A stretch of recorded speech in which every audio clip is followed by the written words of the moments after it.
अब हम आते हैं प्रेशर मेजरमेंट के ऊपर। इसके क्या क्या मेथड है उसके लिए। मेनली प्रेशर का जो मेजरमेंट है दो तरीक़ों से किया जाता है।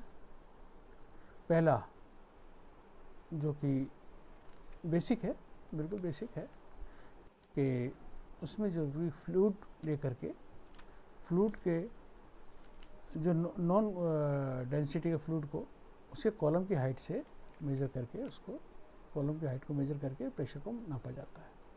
सेकंड प्लेस में जो प्रेशर है किसी एरिया पर डाल करके उसको फोर्स की तरह डाल करके और उसके ज़रिए जानकारी ली जाती है, नापा जाता है, क्योंकि force equal to pressure into area. So pressure is the force divided by area. तो इसमें जो फोर्स की तरह उसको मेजर करते हैं हम लोग। तो अगर हमें फोर्स पता होगा, एरिया पता होगा, तो प्रेशर पता चल जाएगा। दूसरा है इसी फोर्स को किसी बेल नॉन काउंटरवेट के अगेंस्ट में डाला जाता है, जिससे काउंटरवेट का से हमें पता चल जाता है कि कितना प्रेशर है, उस फोर्स से कितना प्रेशर आया। या किसी इलास्टिक मटेरियल में कोई डिफॉर्मेशन होता है तो उस डिफॉर्मेशन को मेजर करके प्रेशर निकाला जाता है, क्योंकि कितना फोर्स लग रहा है डिफॉर्मेशन उसके हिसाब से होता है। और इसमें जैसे फर्स्ट लिखा है मैंने, pressure measurement by the balancing against A column liquid of non density. इसमें सिंपल यूट्यूब मैनोमीटर, यानी कि प्रेशर का जो बैलेंसिंग है वो यूट्यूब मैनोमीटर में करते हैं। किसी भी लिक्विड कॉलम के अंदर, लिक्विड कॉलम में पानी ले सकते हैं, मरकरी ले सकते हैं। तो यूट्यूब में जो एक कांच की यूट्यूब लेते हैं, उसके अंदर मैं आगे बताऊंगा उसके बारे में। तो उसमें ये उसको बैलेंसिंग को मेजर किया जाता है। तो ये बिल्कुल बेसिक है और एक्यूरेट होता है।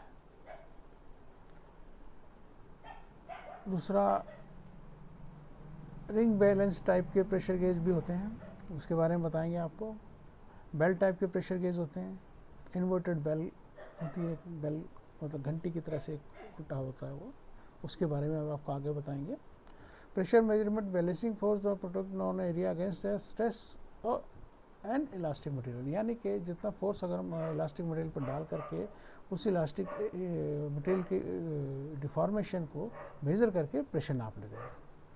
तो उसके अंदर जो जो चीज़ें आती हैं उसके अंदर हम मतलब बर्डन ट्यूब्स आती है। इसमें बर्डन ट्यूब 3 प्रकार की है, C type Bourdon tube, spiral Bourdon tube, helical Bourdon tube, और कुछ मेटेलिक डायफ्राम्स होते हैं नॉन, और बैलो होते हैं, बैलो स्टैक होते हैं। तो इसके बारे में आपको फर्दर आगे हम बताएंगे। मैं आपको एक बार फिर याद दिला दूं कि अगर आपको ये प्रोग्राम अच्छा लग रहा हो तो कृपया कर इसे लाइक करें, शेयर करें, सब्सक्राइब करें। सब्सक्राइब के साथ में बेल आइकन को भी दबा दें। ओके जी।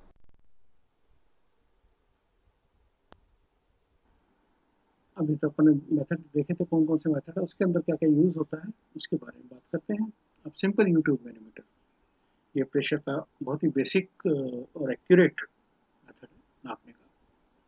इसमें नॉन डेंसिटी के फ्लूइड को यूज़ किया जाता है, और भी लो प्रेशर के लिए पानी यूज़ कर सकते हैं, और उससे आगे मरकरी यूज़ किया जाता है। तो इसमें खाली एक, जैसे फिगर के अंदर दिख रहा है आपको, एक कांच की ट्यूब होती है जो यू शेप में होती है, और इसके एक तरफ जो है प्रेशर दिया जाता है, एक तरफ एटमॉस्फेयर ओपन रखते हैं। जो एटमॉस्फेयर ओपन रहता है तो एटमॉस्फेयर प्रेशर उसके ऊपर पड़ता रहता है, यानी कि जहाँ प्रेशर नापते हैं वो गेज प्रेशर होता है। तो इस कॉलम का जो वो है डिफरेंस प्रेशर के हिसाब से उसकी हाइट को नाप लेते हैं, वो उतने mm ऑफ वाटर और mm ऑफ मर्करी होता है। और ये जैसा मैंने पहले बताया आपको, ये बेसिक है और एक्यूरेट होता है।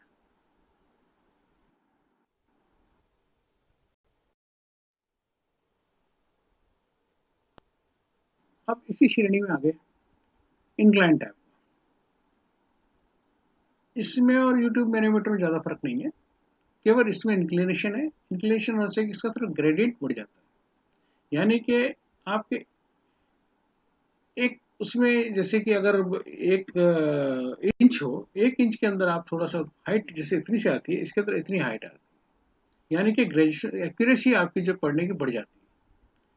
मोस्टली लो लेवल में लो प्रेशर में काम में लेते हैं, जिससे कि आपको उसका एक्यूरेटली उसके सेकंड लेवल तक पता चल जाए, दशमलव के सेकंड लेवल तक पता चल जाए कि कितना प्रेशर है। बाकी उसका बिल्कुल वैसे ही होता है जैसा इसमें फिगर मैंने बताया है, यूट्यूब मैनोमीटर जैसा ही है। इसमें भी जो फ्लूइड यूज़ करते हैं नॉन डेंसिटी का होता है, इसमें बस ग्रेडियंट बढ़ जाता है, इससे एक्यूरेसी बढ़ जाती है। अब जैसे कि इस फिगर में देखा आपने एच हाइट है, तो इंक्लाइन कर देते हैं तो उसको 20 एच हो जाता है, यानी एच के 20 भाग हो जाते हैं, यानी 20वें भाग तक आप इसको एक्यूरेटली देख सकते हैं।